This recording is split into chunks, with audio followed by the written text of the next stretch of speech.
Welcome to the Great Detectives of Old Time Radio. From Boise, Idaho, this is your host, Adam Graham. If you have a comment, email it to me, box13@greatdetectives.net. Follow us on Twitter at Radio Detectives and become one of our friends on Facebook. Facebook.com/Radio Detectives. Today's program is brought to you in part by the financial support of our listeners. You can support the show on a one-time basis over at support.greatdetectives.net or by using the Zelle app to box13@greatdetectives.net or by mail to Adam Graham, P.O. Box 15913, Boise, Idaho 83715. In addition, you can become one of our ongoing Patreon supporters for as little as $2 per month. Just go to patreon.greatdetectives.net. And I want to thank Jesse for becoming our latest Patreon supporter at the rookie level of $2 or more per month. Thank you so much for your support, Jesse. And now it's time for today's episode of Dragnet. The original air date is March the 8th of 1955, and the title is The Big Father.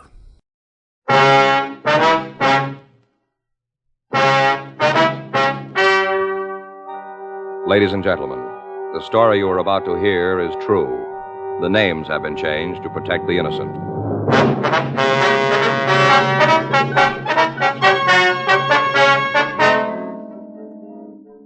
You're a detective sergeant.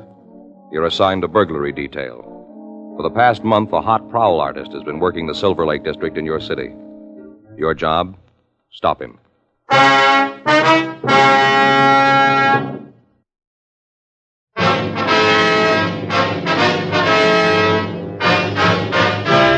Dragnet, the documented drama of an actual crime. For the next 30 minutes, in cooperation with the Los Angeles Police Department, you will travel step by step on the side of the law through an actual case transcribed from official police files. From beginning to end, from crime to punishment, Dragnet is the story of your police force in action. It was Tuesday, April 12th. It was sunny in Los Angeles. We were working the day watch out of burglary detail. My partner's Frank Smith. The boss is Captain Bernard. My name's Friday. I was on my way back from the business office, and it was 4:31 p.m. when I got to room 45, burglary. Been reading about it in the papers. You know, little items here and there. Not front page stuff, but it starts me to thinking. Yes, sir. Oh, hi, Joe. Hi. Mr. Bircher is my partner, Sergeant Friday. I do. How are you, Mr. Bircher? Pretty good. Except for my feet. They're killing me. Oh?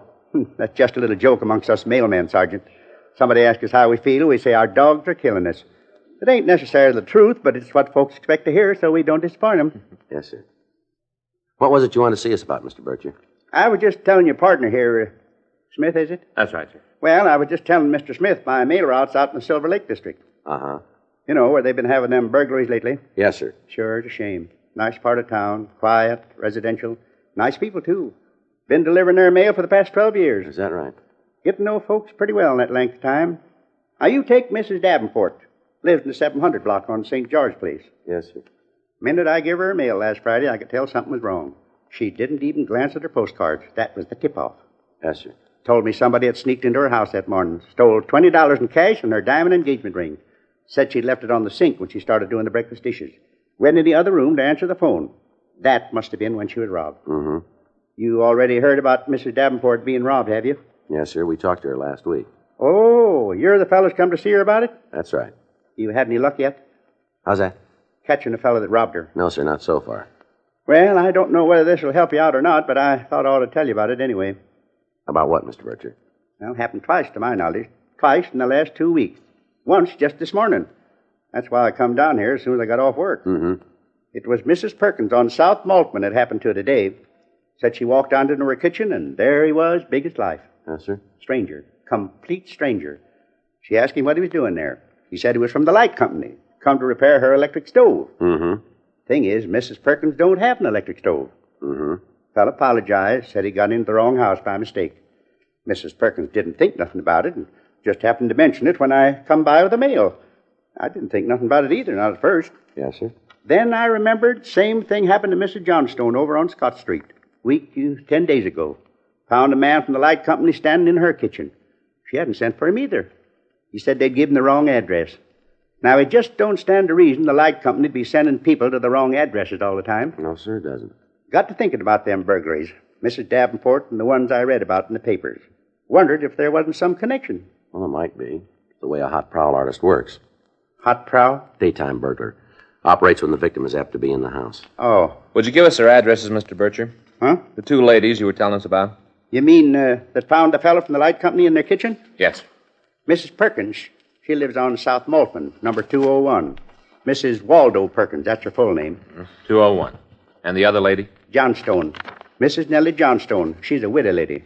Her address is 1247 Scott Street, corner of Scott and Brandon. I see. Thank you. Would you mind showing us just what your mail route covers, Mr. Bircher? Huh?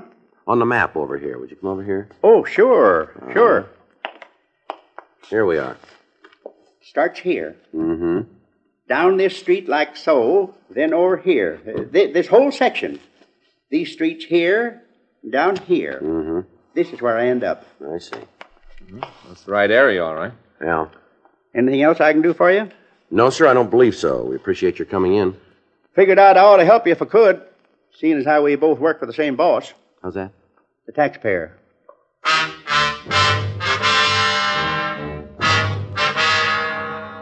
We checked with the utility companies, and they told us that they had made no recent repair calls in the vicinity of the addresses that Mr. Bircher had given us. 5:46 p.m. Frank and I drove out to 201 South Maltman. It was a one-story stucco bungalow set behind a white picket fence. Well, it's about time you... Where are the flowers? Ma'am? Aren't you from McAdams' flower shop? No, ma'am. We're They from the... promised me they'd have them here by 5. Promised faithfully. Oh, you just can't depend on anybody. Well, what is it? We're police officers, ma'am. Police? This is Frank Smith. My name's Friday. Oh, for heaven's sake. You, Miss Perkins? Well, yes, of course. Who'd you think I was? We'd like to talk to you for a minute. Oh, what on earth about? Please, I'm in an awful hurry. I've got 16 people coming for dinner. Just a couple of questions, please. It won't take us long. Oh, all right, all right. I suppose you might as well come in. Thank you. It isn't about Waldo. Ma'am? My husband. It isn't about him, is it? Not on top of everything else. No, ma'am. I don't know whether I'm coming or going. I'm just not up to a big dinner party anymore. I shouldn't have tried. Yes, ma'am.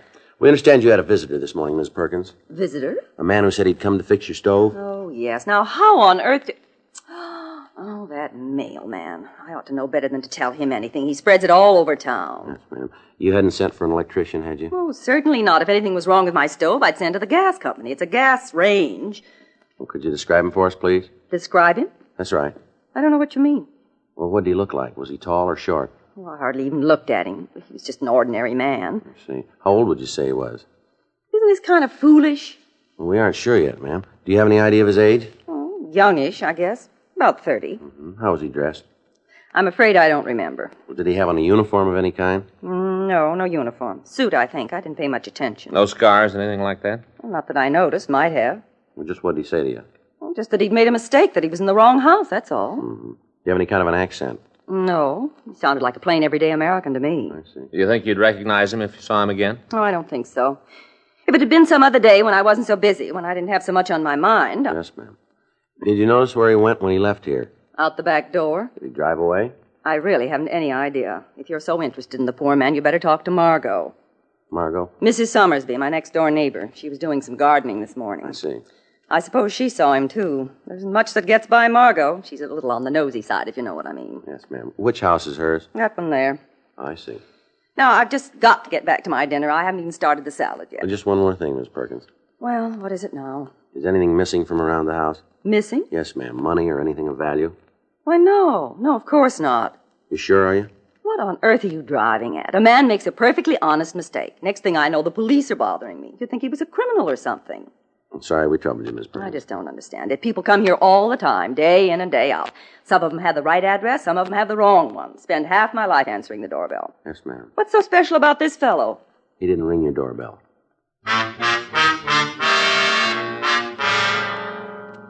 We left Mrs. Perkins and went over to talk to her next-door neighbor, Mrs. Summersby. Mrs. Summersby told us that she'd spent most of the morning in her garden transplanting begonias. She also said that she remembered seeing a stranger enter Mrs. Perkins' house about 10:30 a.m. I don't think he noticed me. I was down on my hands and knees behind the hedge. Mm-hmm. I remember thinking it was kind of odd the way he just walked in. Then I decided it was probably somebody about the party she's giving tonight. Delivery man, somebody like that. Yes, ma'am. Did you see him leave? A couple of minutes later, he came backing out, headed out toward the front of the house. Do you have a car? Well, I suppose so. You aren't sure? No, I just assumed he did if he was a delivery man. Mm-hmm. Could you describe him for us, Mrs. Summersby? Doesn't Mrs. Perkins know who he was? Well, she isn't sure. Well, she must know what he looked like. We'd like to check your description against hers, if it's all right. I suppose she was a bit vague. I'm not surprised. She doesn't have a very sharp eye. She can't see her nose in front of her face. Is that so? And the way she's been carrying on about this dinner party, well, it's a wonder to me she even remembered the man. Yes, ma'am. You'd think if she could entertain 16 people, 2 more wouldn't be any extra trouble. How's that? All her talk about just having friends of her sister's. That's who the party's for. Her sister from Cleveland. They're out here on a visit. Mm-hmm. Excuse, that's what it is. To get out of inviting Rex and me. Well, she won't need excuses in the future. Our relationship will be on a somewhat different basis. Yes, ma'am. Now, if you'll just tell us about the man you saw this morning. Oh, him. Yes, ma'am. Well, he was good size, tall as you are, maybe. A little heavier. Late 20s or early 30s, I'd put him. Mm-hmm. Dark hair, needed a haircut. Was nice looking. Not real handsome or anything like that, but good looking. Mm-hmm. Do you remember how he was dressed? Coat and pants. Don't think they matched. Not too sporty, though. I see. Walked real fast, brisk, like he was in a big hurry. Yes, ma'am. Anything else? No. No, I can't think of anything. Has he been around this neighborhood before? No, a stranger to me. Would you recognize him if you saw him again? Don't see why not. Oh, excuse me. Surely. Hello? Yes? Oh. That's too bad. Uh-huh. Well, I don't know. Oh? Well, I suppose you do, but... Oh. I see. All right. Bye.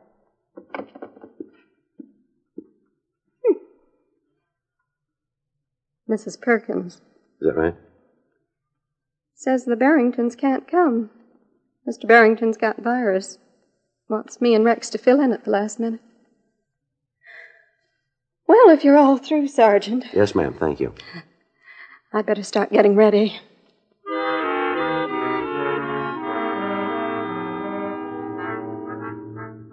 We told Mrs. Summersby to get in touch with us if she saw the suspect in the neighborhood again. We also told her that we might need her assistance in making an identification from mug shots. She offered to do all she could to help us. 6:48 p.m. Frank and I canvassed the vicinity for anyone else who might have seen the suspect. We were unable to turn up another witness. 8:06 p.m. We drove over to Scott Avenue and interviewed Mrs. Nellie Johnstone. Mrs. Johnstone stated that on Monday of the previous week, a strange man had entered her kitchen. He claimed to be from the electric company. He apologized for coming to the wrong address and left immediately. Her description of the suspect tallied with what we already had. The next day, April 13th, we checked the description in the M.O. with the stats office. They came up with 3 possibles. We took the names to R&I and pulled their packages. 12:08 p.m., we went back to the office. What do you think, Joe? Well, from these mug shots, it could be any one of them. Yeah. We better try for an identification. Who do you want to start with? Doesn't matter. Miss Perkins, I guess. Okay. Wonder how our party went last night. I got it. Burglary Friday. Where'd it happen? Yeah, that's the neighborhood. How long ago? I see. Right, thank you. Looks like we won't need Ms. Perkins. I just brought a lady into Georgia Street who lives out in the Silver Lake district. Yeah. Found a man going through a purse in the bedroom, tried to stop him from getting away. Mm-hmm. He slugged her.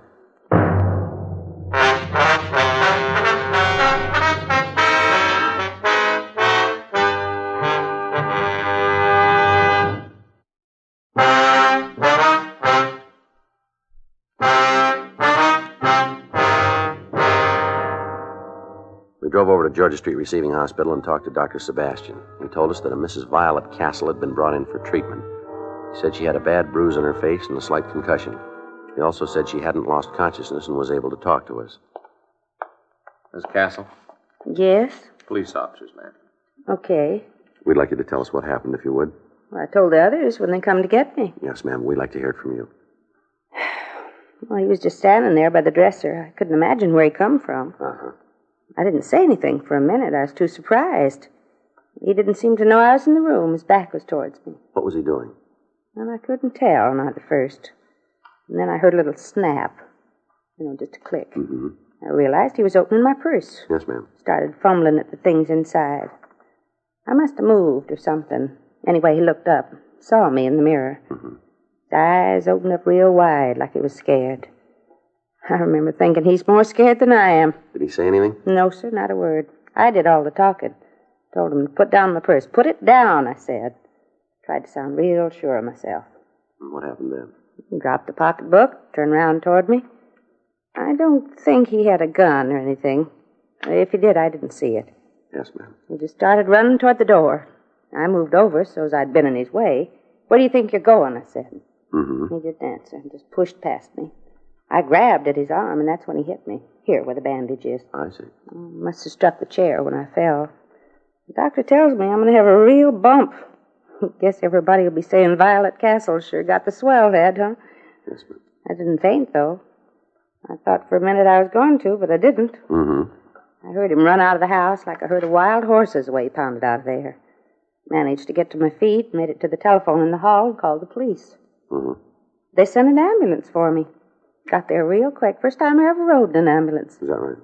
Oh, I've had my share of sickness. I've been in hospitals and all that, but I never had an ambulance ride before. Yes, ma'am. Siren, too.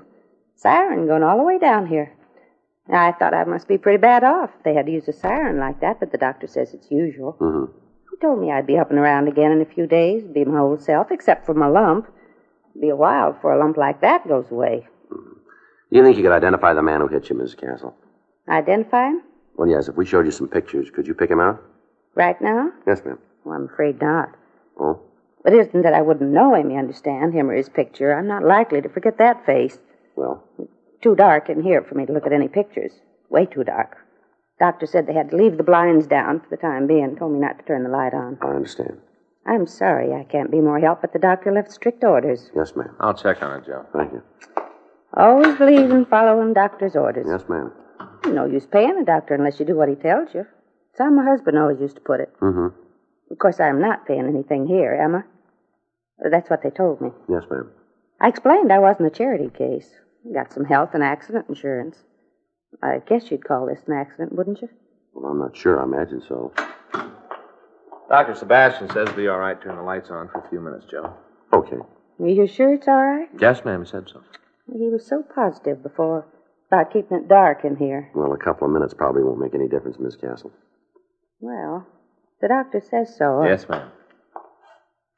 Ooh, sure seems bright, don't it? Yes, ma'am. Now, if you just look through these photos. I'll do my best. It sure is funny. How's that? You getting here so quick and having pictures all ready to show me? Well, we don't know that we've got his picture here. Well, that's what's so funny. Ma'am. This is him, right here. Mrs. Castle positively identified one of the mugshots we had shown her. Ralph Foster Maple. Maple had done time for burglary. The three ladies we had previously interviewed also identified the suspect's picture. 3:16 p.m. We went back to the office. The crime lab reported that there were no fingerprints or other physical evidence at Mrs. Castle's home. Frank and I checked the phone books and city directories for Maple's address. There was no listing. We ran DMV for a car registration. They had nothing under his name, but they told us that a Mrs. Ralph F. Maple at 317 Himber Street was the registered owner of a late model Nash sedan. 4:48 p.m. We drove out to interview Mrs. Maple. Yes? Mrs. Maple? Yes? Your husband in? My husband? Yes, ma'am. I'm afraid you've made a mistake. Oh? I'm not married. Not anymore. Oh, I see. You were married to Ralph Maple? Yes? We're police officers. Oh. This is Frank Smith. My name's Friday. What's he done now? We'd like to get in touch with him, that's all. You mind if we come in? Give me a minute to send my daughter over to the neighbors. I'd rather she didn't hear this. We'll have to come in. Oh, all right. Over here. Yes, ma'am. Go out and play, will you, honey? What is it this time? Burglary again? We're just trying to reach him, Miss Maple. Do you know where he lives? No. Is he still in Los Angeles? I suppose so. He was here a couple of weeks ago. Came by to see Joanne. She's our daughter. Mm-hmm. Should have known he was up to something. Ma'am? Brought us presents. Expensive presents. Said he had a new job. I didn't really believe him, but I tried to for Joanne's sake. Did he say what this job was? Selling, didn't mention the firm. I suppose he could be a good salesman if he'd try. Does he have a car? Told me it was in the shop being repaired. Came up in a taxi cab. I see. It's a great one for taxis, Ralph is. Big tipper, too. With somebody else's money. I'm sorry. I guess I sound a little bitter, don't I? No. It was my own doing. I knew he was wild when I married him. I thought he'd change. He did. He got worse. How long you been divorced? A little over 2 years now. Oh, I waited till he got out of prison. Thought that was my duty, have a home ready for him to come back to. Yes, ma'am. Wouldn't hold down a job, didn't even try. Well, we'd managed without him while he was in San Quentin. I knew we could do it again.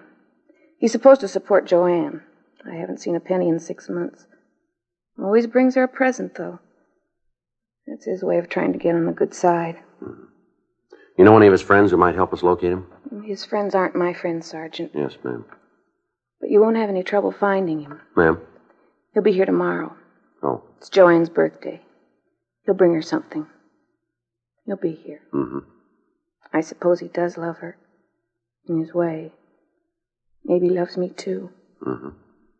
Maybe I love him. I was even thinking about us getting back together. If it was true about his new selling job. I guess you never learn, do you? You're sure he'll be here tomorrow? He won't miss Joanne's birthday.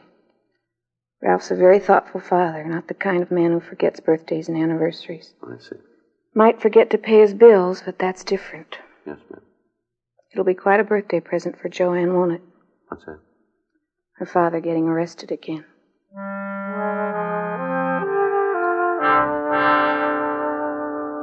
The next day, Thursday, April 14th, we staked out Mrs. Maple's house. 3:35 p.m. A taxi cab pulled up and Ralph Maple got out. He was carrying a large package. Keep the change. Thanks, mister. Ralph Maple? Police officers, just stand still. What's going on? He's light, Joe. All right, let's go. No, wait a minute. Can't you tell me what this is all about? We'll let you tell us downtown. Well, you can't arrest a man without some reason. Where were you yesterday? What time? Let's start with the morning. Got up, had breakfast, went shopping. Where? Department stores, had to buy a present for my daughter. This is it right here. I take you all morning, did it? Yeah, most of it. All right, come on, get in the car. Well, if you just tell me what it is you want to know. We want to know about a lady who was in the hospital. Lady? Yeah, somebody slugged her yesterday. You think it was me? She does. Let's find out if she's right. Come on, Maple. Okay, she's right. All right, let's go. I didn't mean to hit her very hard. It was hard enough. Just wanted to get her out of my way. All right, get in. Yeah. Hey, wait a minute, huh? What about this? What about what? My little girl's present. It's her birthday. Well, Well, can I give it to her? you stay where you are. What about one of you guys? You could take it up to the door. It's not hot. You can see for yourself. The store wrapped it, see? Yeah. I paid for it myself. With whose money? Well, least you can do is see that she gets it. Joe? All right, go ahead. Here you are. I'll be right back. Sure appreciate it. Mm-hmm. She's just a little girl, 6 today. Wouldn't understand if there wasn't a present from Daddy. Yeah. I never missed her birthday. Even when I was in the joint, I saw to it that she got something. Yeah. Wife divorced me a couple years back. I guess I can't blame her. Yeah. Not for divorcing me. Had it coming. She shouldn't have got sole custody, though. Mm-hmm. Girl needs a father. Everybody talks about how boys need their old man. The way I see it, a girl needs him more. That's so? Sure, you know, they're so kind of helpless. Yeah. It was on account of her, Joanne. That's the only reason I done it. Little girl's entitled to pretty things. I couldn't afford them, not with the kind of dough that I made. Yeah. I had to get the money somewhere. I never stole much, just enough to buy her a few presents. Figured if I didn't, she'd turn against me. Being divorced and all, I figured I had to do more than regular fathers. Yeah. I shouldn't have given Dora sole custody. It wasn't fair. She lets me come around and visit whenever I want, but it's sort of like saying Joanne doesn't belong to me anymore. Mm-hmm. Judge claimed I wasn't a fit father. How do you like that? Just because a man does a little time, everybody has it in for him afterward. Yeah. The idea is saying I'm not a fit father. You know something, Maple? You proved him right.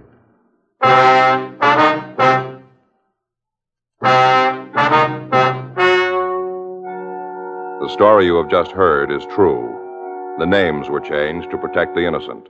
On August 6th, trial was held in Department 98, Superior Court of the State of California, in and for the County of Los Angeles. In a moment, the results of that trial.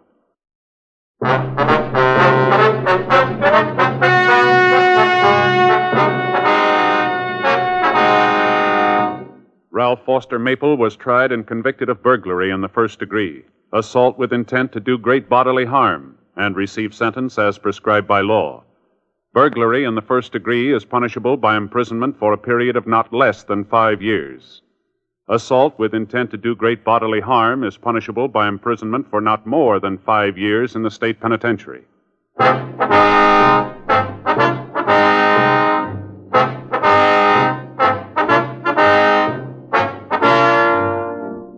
You have just heard Dragnet, a series of authentic cases from official files. Technical advice comes from the Office of Chief of Police W.H. Parker, Los Angeles Police Department.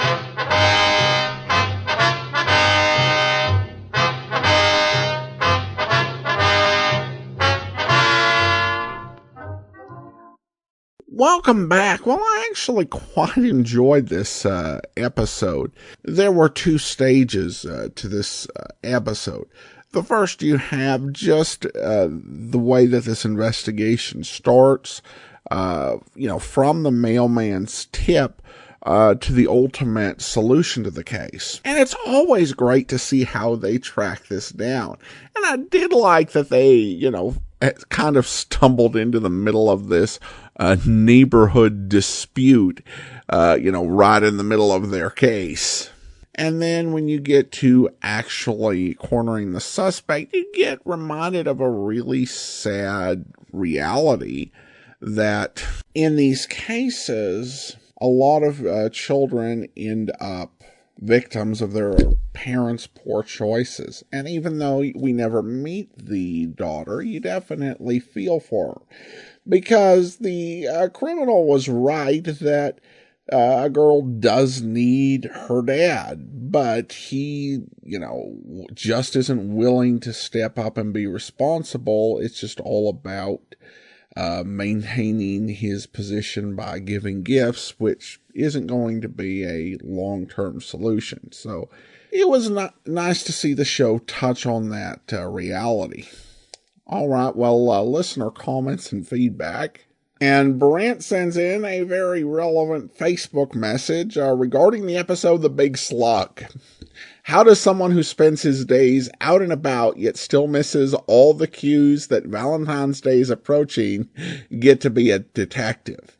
And that was regarding The Big Slug. And of course, Frank Smith forgetting Valentine's Day. And that's a good question.